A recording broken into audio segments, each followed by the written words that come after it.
wabarakatuh. Saya Zahra Istiqomah, peserta PKDP tahun 2025 dengan NDDN 2125079602 PTP UIN Alauddin Makassar. Utusan Sekolah Tinggi Agama Islam Al-Ghazali Sopeng. Pada kesempatan ini, saya akan menampilkan video praktik pembelajaran mata kuliah kesehatan mental dengan metode pembelajaran berbasis masalah atau PBM. Selamat menyaksikan. Assalamualaikum warahmatullahi wabarakatuh. Waalaikumsalam warahmatullahi wabarakatuh. Alhamdulillahirobbilalamin wassalatu wassalamu ala asyrofil anbiya'i wal mursalin Kita memulai materi untuk hari ini, saya persilahkan kepada Regina untuk memulai pembelajaran. Baik, sebelum kita memulai pembelajaran pada hari ini, terlebih dahulu kita akan membaca doa bersama-sama. Doa dimulai. Doa selesai. Oke adik, bagaimana dengan kabarnya hari ini? Alhamdulillah baik. Alhamdulillahirobbilalamin. Semuanya sehat-sehat ya. Oke. Pada pertemuan hari ini kita akan masuk mengenai masalah kesehatan mental di sekolah. Oke. Sebelum itu kita seperti pertemuan sebelumnya kita akan masuk ke kuis dulu ya. Jadi minggu lalu kita sudah bahas mengenai stres dan manajemen stres. Silahkan adik-adik buka Google Classroom-nya. Saya sudah kirim linknya.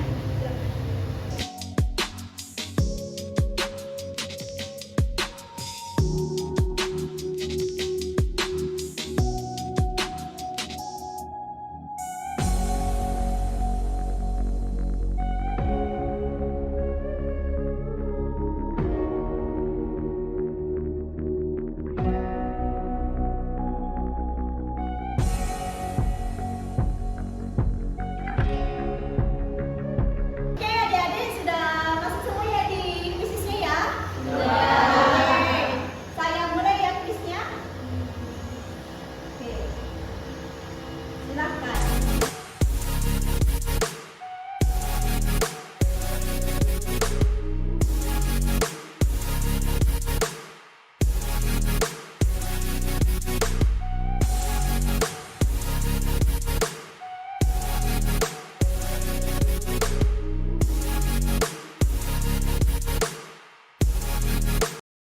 Oke, adik-adik semua sudah selesai?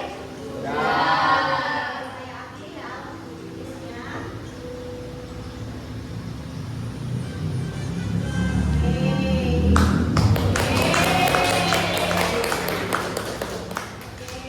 Ini adalah teman-teman yang sudah menjawab dengan cepat dan tepat ya.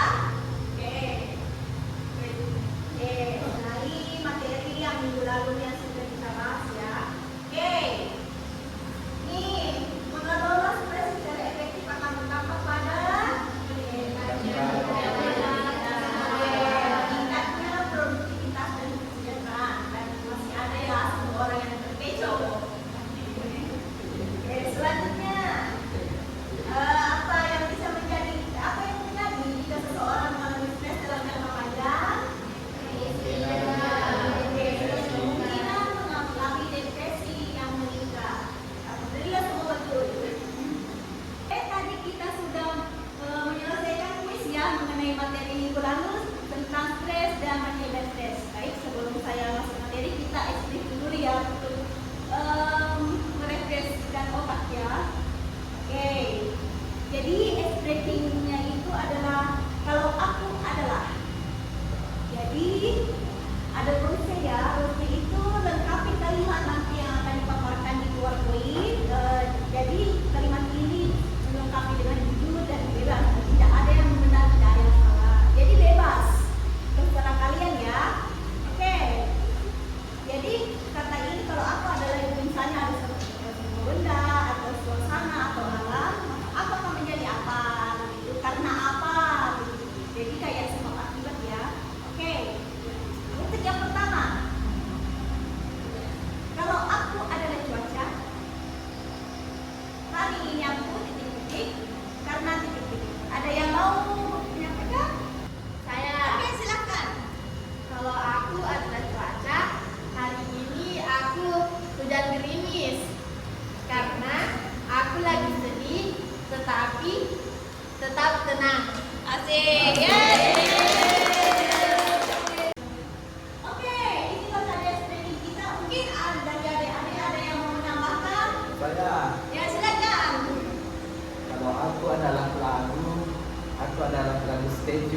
Selanjutnya kita mau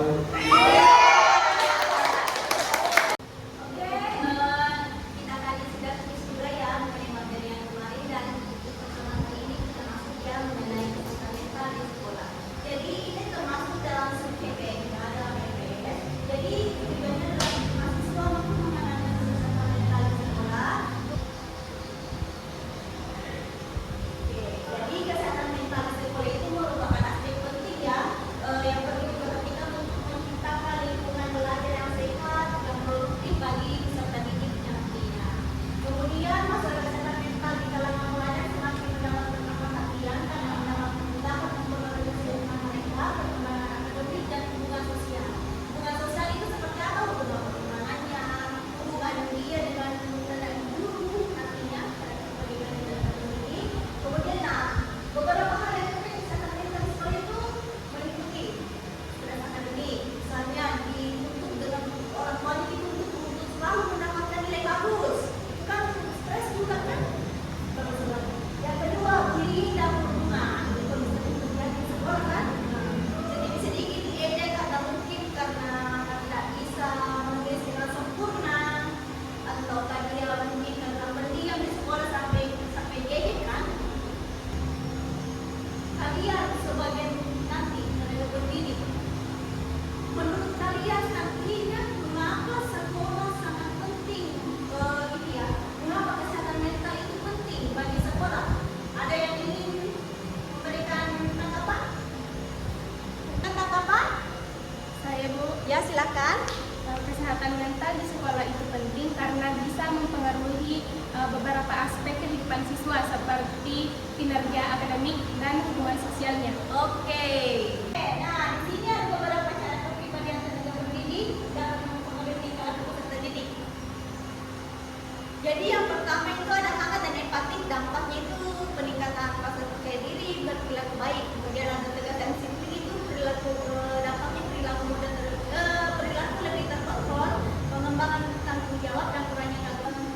Cara kepribadian tenaga pendidik sebagai kalian nanti tenaga pendidik nantinya di sekolah. Kalian mau jadi tenaga pendidik seperti apa? Oke, ada disiplin, tegas dan disiplin ya. Ada juga tadi positif dan optimis. Oke, hangat dan empatik. Ini juga tadi beberapa contoh ya, kepribadian tenaga pendidik. Oke, tadi teman-teman juga sudah memaparkan ya beberapa. Nah, saya mau jadi yang sabar dan bijaksana. Saya mau jadi guru yang harmonis. Nah, jadi ini juga berkaitan dengan kepada bertakwalah kalian kepada Allah Subhanahu Wa Taala dan berlaku adillah kepada anak-anak kalian. Hadis riwayat Bukhari dan Muslim. Jadinya nanti kalian sebagai tenaga pendidik harusnya nanti kalian berperilaku adil dengan tenaga pendidik. Contoh, kalau misalnya ada di sekolah tempat kalian nanti ada ada peserta didik yang dalam tanda kutip orang tuanya orang tua PNS, ada yang mohon maaf yang kurang mampu, kalian bedakan itu. Nah, jangan saling membedakan ya, karena semua sama di mata Allah Subhanahu Wa Taala. Oke, kali ini kita akan pembagian kelompok ya. Nanti saya akan bagi kelompok, dua kelompok, jadi di sini kelompok 1 dan di sini kelompok 2. Nantinya saya akan membagikan tentang studi kasus ya.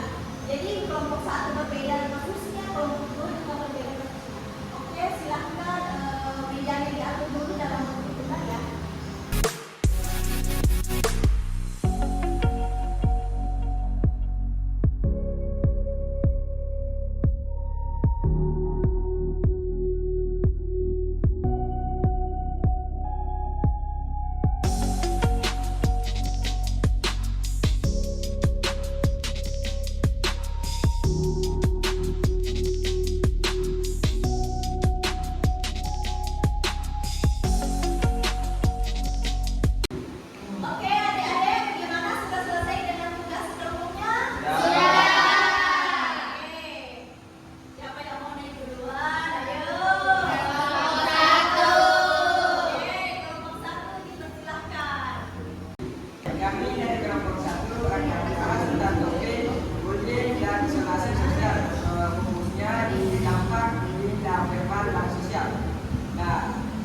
komunikasi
dan kita akan lakukan, yaitu melakukan dan mendiskusikan kasus ini kepada guru BK atau konselor sekolah untuk penanganan lebih lanjut. Yang kedua, melibatkan orang tua peserta didik si A dalam komunikasi terbuka untuk mendukung pemulihannya. Dan yang ketiga, mengidentifikasi dan menindak pelaku bullying dengan pendekatan edukatif dan pembinaan. Nah, mungkin itu jawaban dari kelompok 1, lebih banyak mohon dimaafkan. Ya. Oke, itulah tadi jawaban dari kelompok 1 dan langsung saja saya persilakan untuk kelompok 2 untuk memaparkan hasil diskusinya. Baik, adapun hasil diskusi dari kelompok kami, yang pertama tentang topiknya yaitu hubungan tenaga pendidik dan peserta didik. Fokusnya yaitu sikap tenaga pendidik yang terlalu keras atau tidak empatik. Adapun studi kasusnya yaitu seorang peserta didik kelas 8 bernama R seringkali lupa mengumpulkan waktu. Suatu hari, tenaga pendidik mata pelajaran menegurnya dengan suara keras di depan seluruh kelas, menyampaikan bahwa R adalah contoh peserta didik yang tidak bertanggung jawab sejak kejadian itu. R menjadi pendiam, tampak tidak percaya diri dan menolak masuk ke kelas tenaga pendidik tersebut. Ia diperoleh menghindari teman-temannya dan lebih sering menyendiri di sekolah. Adapun pertanyaan yang telah kami diskusikan, yang pertama, apa saja gejala kesehatan mental yang mungkin dialami peserta didik R? Jadi jawaban dari kelompok kami yang pertama, menarik diri dari pergaulan, artinya R menyendiri dan menghindari teman-temannya. Selanjutnya menjadi pendiam dan kehilangan minat untuk berbicara. Selanjutnya ada penurunan rasa percaya diri.